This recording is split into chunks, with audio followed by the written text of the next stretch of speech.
আসসালামু আলাইকুম রহমতুল্লাহি ওবরকাতুহ। সম্মানিত দর্শক, আওয়ামী লীগ সম্ভবত ইতিহাসের একটি ভয়ঙ্কর ঝুঁকি নিতে যাচ্ছে।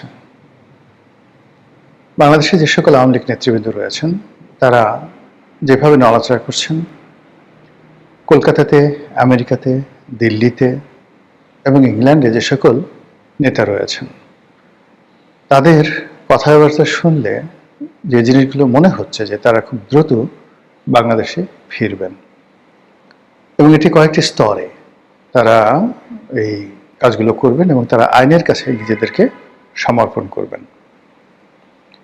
এবং যখন তারা এই আইনের কাছে নিজেদেরকে সমর্পণ করবেন, ঠিক সেই সময়টাতে বাংলাদেশের টোটাল বিচার ব্যবস্থা রীতিমতো আন্তর্জাতিক চাপের উপর পড়বে। আওয়ামী লীগের যে সকল নেতৃবৃন্দ এই মুহূর্তে দেশের বাইরে আছেন, ধরুন পররাষ্ট্রমন্ত্রী ডক্টর মোমেন, তো ডক্টর মোমেনকে যদি কেউ নাজেহাল করার চেষ্টা করে কোনো আইন আদালত কোর্ট কাছারিতে, সঙ্গে সঙ্গে সেটা পৃথিবীতে ভাইরাল হয়ে যাবে। দ্বিতীয়ত, আওয়ামী লীগ যেটা বোঝার চেষ্টা করছে এখন যে তাদের জীবনের সবচেয়ে বড় ভুল হয়েছে, সবচেয়ে বড় ভুল হয়েছে যে মবের ভয়ে গণভবন থেকে হেলিকপ্টারে করে শেখ হাসিনাকে যে দিল্লিতে পাঠানো হয়েছে, এই কাজটি আওয়ামী লীগের যে সবচেয়ে বড় ভুল হয়েছে। শেখ হাসিনা যদি থাকতেন এবং সেক্ষেত্রে যদি গণভবন ভেঙে লোকজন ঢুকত এবং সেনাবাহিনী যদি তাদের দায়িত্ব পালন করতে না পারত, পুরো সেনাবাহিনী ডিসব্যান্ড হয়ে যেত, পুরো সেনাবাহিনী ডিসব্যান্ড হয়ে যেত এবং সেই ঝুঁকি সেনাবাহিনী কোনোদিন নিত না, যেটি হয়েছে শ্রীলঙ্কাতে। এরকম একটি উদ্ভূত পরিস্থিতি বাংলাদেশের মধ্যে ঘটছে। রাজাপাকসে তাকে সেই সেনাবাহিনী তাদের হেলিকপ্টারে করে নিজেদের একটা বেজে নিয়ে গেছে। তো নিজেদের একটা বেজে নিয়ে গেছে এবং সেখানে তারা কিছুদিন ছিল এবং সেখান থেকে তারা আবার নির্দিষ্ট সময় ফেরত আসছে। বাংলাদেশে ধরুন ডক্টর শিরিন শারমিন চৌধুরী, ইকবালুর রহিম, এরা তো এখনো পর্যন্ত সেই সেনাবাহিনীর তত্ত্বাবধানে আছে, বাংলাদেশে আছে। তো শেখ হাসিনা থাকতে পারতো, কেউ একটু শব্দ করতে পারতো না, কেউ একটু শব্দ করতে পারতো না।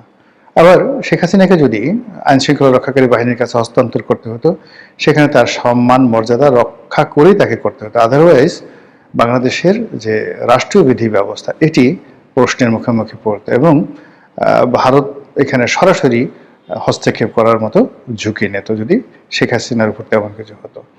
তো ফলে পুরো পরিস্থিতিতে সেনাবাহিনীর যে সকল কর্তাদের কথা, যে সকল উপদেষ্টাদের কথা শুনে শেখ হাসিনা হেলিকপ্টারে উঠেছে, আর সেই হেলিকপ্টার নিয়ে আবার সামরিক বিমানে করে যেভাবে সে দিল্লিতে চলে গেছে, এই জিনিসটি তারা এখন বুঝতে পারছে তাদের একটা রাজনীতির ব্ল্যান্ডার। ঠিক একই ঘটনা কিন্তু ১/১১ সময় ঘটেছিল। ১/১১-তে শেখ হাসিনা অনেক স্ট্রং ছিলেন মানসিকভাবে, তাকে বিদেশে পাঠানোর প্রাণান্ত চেষ্টা করা হয়েছিল, তিনি যাননি।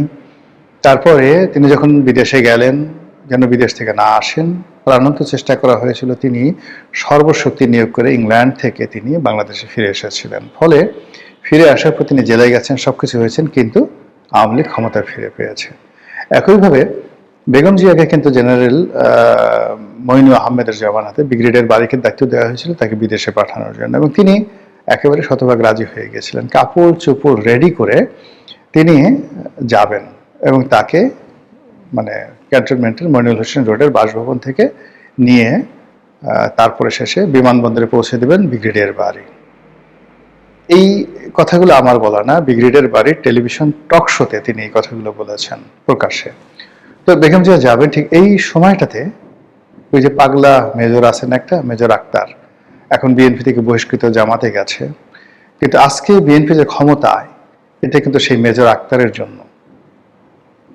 মানে অনেক সময় হয় কি, আমরা সবসময় তেলবাজ দেখে পছন্দ করি, আমাকে যে হুজুর হুজুর করে তাকে পছন্দ করি, কিন্তু আমার সঙ্গে যে বেয়াদবি করে, কখনো কখনো তার কারণে যে আমার জীবন বাঁচে। আজকে তারেক রহমান সাহেব ক্ষমতায়, প্রধানমন্ত্রী, যদি সেই দিন মেজর আক্তার এই ভূমিকাটা না নিতেন, তাহলে তারেক রহমান সাহেবের বাংলাদেশে আসা হতো না, আর বেগম জিয়ারও বাংলাদেশে আসা হতো না। সারা জীবন তাদেরকে এই লন্ডন আমেরিকায় থাকতে হতো। এবং এই কথা মানে মেজর আক্তার বলেনি, মানে আক্তার সাহেব আমাকে বলেছে, বাট আমি যখন এটা ব্রিগেডিয়ার বাড়ির মুখ থেকে শুনছি, যে টেলিভিশন তিনি বলেছেন যে ওই তিনি রওনা করবেন, বেগম জিয়া কাপড় চোপড় প্যাক করা সব। অবশ্যই তারেক রহমান সাহেব এই ঘটনা জানেন। এই সময় মেজর আক্তার ঢুকেছেন সেখানে হন্তদন্ত হয়ে। ঢুকে তিনি এই অবস্থা দেখে তিনি অবাক হয়ে গেছেন। তিনি ম্যাডামকে বললেন যে, ম্যাডাম কি শুরু করছেন আপনি? আপনি যদি চলে যান রাজনীতি থেকে, কোনোদিন আর বাংলাদেশে আসতে পারবেন? বিএনপি থাকবে, বিএনপির কোনো লোক আর জীবনে কখনো অর্গানাইজ হতে থাকবে? আপনি যেতে পারবেন না, মরে গেলেও যেতে পারবেন, আমার লাশের উপর দিয়ে যেতে হবে। দ্যাট ওয়াজ দ্য ডায়ালগ, আমার লাশের উপর দিয়ে যেতে হবে। বেগম জিয়ার একটা ভালো গুণ ছিল কি জানেন? এই বেগম জিয়া মেজর আক্তারদের মতো লোকদেরকে তিনি শুনতেন। কর্নেল অলির মতো লোকদেরকে, যারা মানে বিএনপির এখন যারা নেতৃত্ব, তাদের দৃষ্টিতে বেয়াদব, অকৃতজ্ঞ, কিন্তু এই কর্নেল অলির সাথেই বেগম জিয়ার সবচেয়ে বিশ্বস্ত সম্পর্ক ছিল। এই সাইফুর রহমানের সাথে বেগম জিয়ার সেই সম্পর্ক ছিল। তিনি এই কথাগুলো শুনতেন। যে শোনার ফলে কি হলো, সেই যাকে বলা হয় বেগম জিয়া থেকে গেলেন, নতুন ইতিহাস রচিত হলো, 1/11 হলো। এবং ওই যে তিনি 1/11-এর সময় যে টিকে গেলেন, এরপর তাকে আবার বিদেশে পাঠানোর জন্য শেখ হাসিনা কত চেষ্টা করেছে। তিনি যদি বিদেশে যেতেন, তাকে জেলে যেতে হতো না। তিনি বিদেশে যান নাই, তিনি জেলে গেছেন। জেল থেকেও তাকে আবার বিদেশে পাঠানোর জন্য প্রস্তাব দেওয়া হয়েছিল, তাও যাননি। ফলে বেগম জিয়ার জেল, দেশে থাকা, এমনকি তার মৃত্যু, এই যে তার যে বিয়োগাত্মক মৃত্যু, এই মৃত্যুই আজ তারেক রহমান সাহেবকে ক্ষমতায় বসিয়েছে। শুরুটা কোত্থেকে হয়েছিল? বেগম জিয়ার না যাওয়ার সিদ্ধান্ত। আর সেই না যাওয়ার সিদ্ধান্ত কে দিয়েছিলেন? জামাত নেতা, এখনকার জামাত নেতা, সেই পাগলা মেজর আক্তার। বিএনপি যদি ন্যূনতম তাদের কৃতজ্ঞতা বোধ থাকতো, তাহলে এই মানুষগুলোকে তারা কখনোই দল থেকে তাড়াতো না। বোঝার চেষ্টা করুন। যদি শেখ হাসিনার পাশে এরকম একজন পাগলা আক্তার থাকতো, হেলিকপ্টারের সামনে গিয়ে দাঁড়াতো, আপনি যেতে পারবেন না। জেনারেল ওয়াকারুজ্জামানের সামনে গিয়ে বলতো, আমাকে গুলি করেন, আমাকে গুলি করেন, আমার লাশের উপর দিয়ে শেখ হাসিনাকে যেতে হবে। আজ আপনার যদি সাহস থাকে, আপনি খুলে দেন, গেট খুলে দেন, জনগণ আসুক, আমাকে এবং শেখ হাসিনাকে পাড়াই মারুক। That was the decision. কিন্তু শেখ হাসিনার পাশে ওই সময়টাতে এরকম কেউ ছিল না। সবাই পালিয়ে গেছিল, সবাই কান্নাকাটি করছিল, এবং সবাই তাকে পালিয়ে যাওয়ার জন্য প্ররোচিত করেছিল, তার সন্তান থেকে শুরু করে সবাই।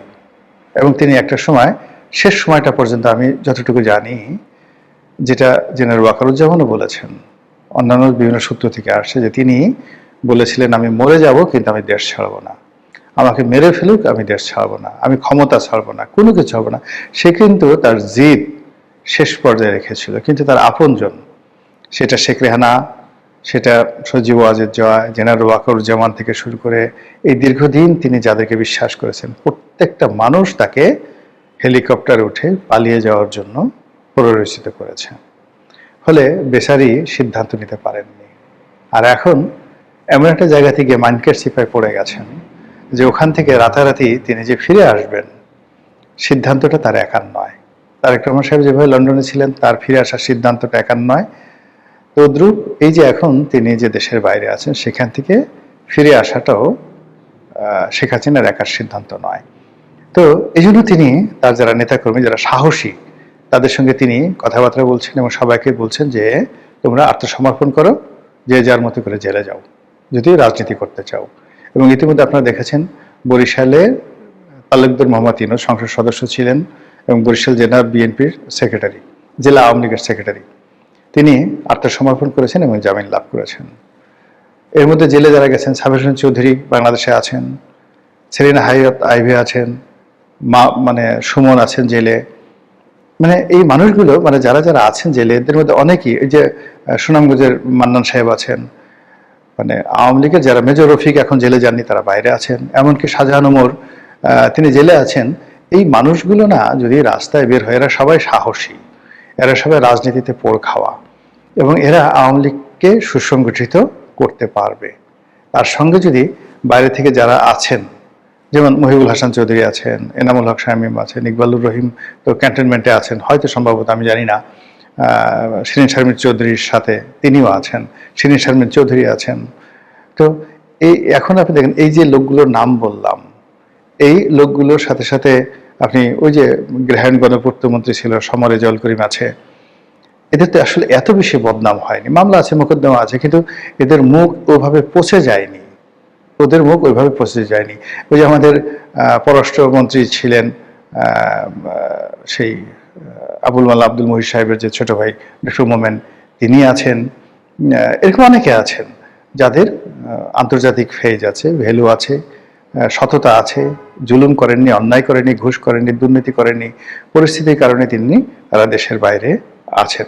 ওই যে আলাউদ্দিন নাসিম আছেন, একসময় মানে শেখ হাসিনার খুব কাছের লোক ছিলেন, ছাত্রলীগের চিটং বিশ্ববিদ্যালয়ের সভাপতি ছিলেন। তো এই মানুষগুলো অনেকে আছেন যাদের বিরুদ্ধে মামলা আছে, মোকদ্দমা আছে, কিন্তু তাদের ফেস ভ্যালু আছে, এখনো যথেষ্ট ফেস ভ্যালু আছে, বুদ্ধি আছে, গ্রহণযোগ্যতা আছে, দক্ষতা আছে। তার সঙ্গে সঙ্গে এই বাংলাদেশেও কিন্তু আমলাতন্ত্রের মধ্যে সাবেক সচিব, সাবেক জেনারেল মানে অনেকেই আছেন। যেমন ধরেন এই যে জেনারেল আকবর ইলাহি, আকবর ইলাহি, তো ধরেন আকবর ইলাহি, তারপর শেষে এখন এই যে সাবেক সচিব যিনি এখন উপদেষ্টা হলেন তারেক রহমান সাহেবের। তো এইভাবে যদি আপনি আওয়ামী লীগের যে সকল সচিব রয়েছেন, আপনি যদি চিন্তা করেন, আবু আলম শহীদ খানের কথা চিন্তা করেন, দে আর মোর স্মার্ট, মোর ডাইনামিক, বেশি সাহসী। আপনি ওই যে আর একজন আছেন আব্দুল কাদের খান আছেন, আরো অনেক, মানে আওয়ামী লীগের যে সকল সচিবরা ছিলেন আছেন, ওই যে একজন সচিব ছিলেন মেজবা, উনি ছিলেন। তারপরে শেষে মানে শেখ হাসিনার ব্যক্তিগত সচিব ছিলেন বেশ কয়েকজন, মানে যারা এখন এই সমাজে কিন্তু নিরাপদ আছেন, ঘুরে ঘুরে বেড়াচ্ছেন, তাদের বিরুদ্ধে মামলা মোকদ্দমা হয়নি, তারা ডাইনামিক, সাহসী এবং দুর্নীতি হয়তো করেছেন কিন্তু ওইভাবে পাবলিকলি তারা দুর্নীতিবাজ হিসেবে চিহ্নিত নন। তো তাদের সামরিক বাহিনী, এমনকি জেনারেল আজিজ আছেন, এ তো এখন সরাসরি জেনারেল আজিজ, আপনি জেনারেল আজিজ যে কি পরিমাণ বুদ্ধিমান, কি পরিমাণ ডাইনামিক, তারা হয়তো আপনি ক্ষমতায় ছিলেন, কথাবার্তা বলে না, কিন্তু যারা তার সাথে কাজ করেছেন, তিনি যে পরিমাণ ডেসপারেট, যে পরিমাণ সিদ্ধান্ত নেওয়ার ক্ষমতা তার আছে, তো মানে সেই দিক থেকে যদি তিনি রাজনীতিতে আসেন, আওয়ামী লীগের রাজনীতিতে আসেন, আপনি পুরো চাঁদপুর বেল্ট এখন যারা বিএনপির লোকজন আছে, মানে সবাই ধুম দেখবে। মুফাসিল হোসেন চৌধুরী মায়া আছেন, এরা তো পরীক্ষিত, মানে রাজপথে পরীক্ষিত যারা লোকজন রয়েছেন। তারপরে নানক বলেন, বাহাউদ্দিন নাসিম সাহেব বলেন, মানে এদের যত কিছু বলেন না কেন, এদের যে পলিটিক্যাল হেরিটেজ আছে, পলিটিক্যাল যোগ্যতা আছে, এই পলিটিক্যাল যোগ্যতা অন্য রাজনৈতিক দলের এই পর্যায়ের এত নেতা কর্মী নাই। এখন এরা যদি দলে এসে সবাই জেলে যায় এবং প্রতিদিন কোর্টে হাজির হয় জেলখানা থেকে, প্রতিদিনই মিডিয়া তাদেরকে কভার করবে। এখন ধরেন সালমান যে কবার আসছে, বা তারপরে আনিসুল হক যে কবার কোর্ট থেকে আনা হচ্ছে, শাহজাহান খানকে আনা হচ্ছে, মিডিয়াকে আপনি ফেরাতে পারছেন? বারবার আপনাকে স্মরণ করে দিচ্ছে আওয়ামী লীগ আছে, আওয়ামী লীগ আছে। এভাবে যদি আওয়ামী লীগের ৩-৪ হাজার নেতাকর্মী যারা সেলিব্রিটি, তারা যদি জেলে যায়, তাদের বিচার হয়, আচার হয়, তারা যদি নিয়মিত হাসপাতালে যায়, চিকিৎসা করতে তাদেরকে আনা হয়, প্রতিদিনই শুধু আওয়ামী লীগের নিউজই ডেইলি আসবে, অন্য কোনো নিউজ। সেখানে তারেক রহমান সাহেব যে আজকে সেই ট্রাফিক জ্যামে আটকে আছেন, এই খবর কেউ দেখবে না যদি শেখ হাসিনা বাংলাদেশে আসেন এবং তাকে আজকে কোর্টে হাজির করা হবে, এটা হবে প্রাইম রিপোর্ট। তো সেক্ষেত্রে এই নেতাদেরকে ধাপে ধাপে আত্মসমর্পণ করিয়ে, শেখ হাসিনা নিজেও ভারতকে রাজি খুশি করিয়ে এই মানে আইন আদালতের কাছে আত্মসমর্পণ করার জন্য তিনি যে সিদ্ধান্ত নিয়েছেন, এবং সেটা যদি তিনি বাস্তবায়ন করতে পারেন, যেটা আমি শুনেছি, তাহলে বাংলাদেশে যে কি হবে রাজনীতির সমস্ত হিসাবগুলো উল্টে যাবে। মহান আল্লাহ আমাদের সবাইকে হেদায়েত দান করুন এবং হেফাজত করুন। আসসালামু আলাইকুম ওয়া রাহমাতুল্লাহি ওয়া বারাকাতুহু।